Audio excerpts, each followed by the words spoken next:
now, Padre? Catherine of Siena. Catherine was born in 1347 in the city of Siena, Italy. She was the 24th of 25 children in her family. Imagine that, a house so full of children that you would lose count.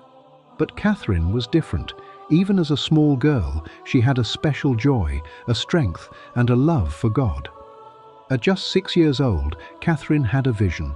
She saw Christ himself, dressed like a pope, raising his hand to bless her. That moment marked her heart forever. She whispered in her soul, "I belong to him." From then on, she wanted to give her life only to God. By the time she was a teenager, her parents had many plans for her. They hoped she would marry, like other girls. But Catherine refused. She said her heart already belonged to Christ. To show her seriousness, she cut off her hair, a sign that she wanted no suitors. Her parents were upset, but Catherine's love for God was stronger than family pressure. Finally, they let her follow her calling. Catherine joined the Dominican Third Order. This meant she wore their habit, lived at home, but dedicated her life to prayer, fasting, and helping the poor. She had no formal schooling, but her wisdom was greater than any education. Popes, kings, bishops, and even ordinary villagers came to her for advice. Why? Because when Catherine spoke, people felt it was God's voice guiding them. Through Catherine, God's power shone brightly. Her life was filled with signs and wonders that amazed everyone around her. Here are some of them. Mystical marriage. One day, Christ appeared to Catherine and placed a golden ring on her finger. He told her, "You are my bride." No one else could see the ring, but Catherine felt it every day. The stigmata. She received the wounds of Jesus in her hands, feet, and side, but out of humility, she asked God to keep them hidden.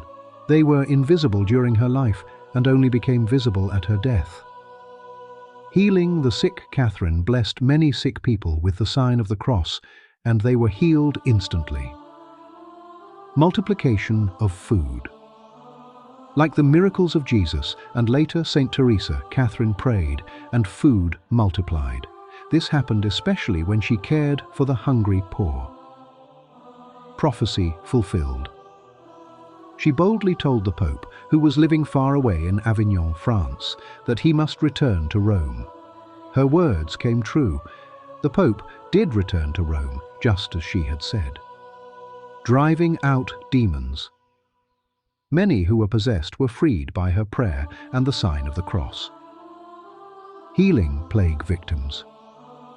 During the terrible Black Death, when even families abandoned their sick, Catherine entered homes of plague victims. Some were cured instantly through her prayers. Others died, but peacefully, comforted by her love. Conversion of sinners.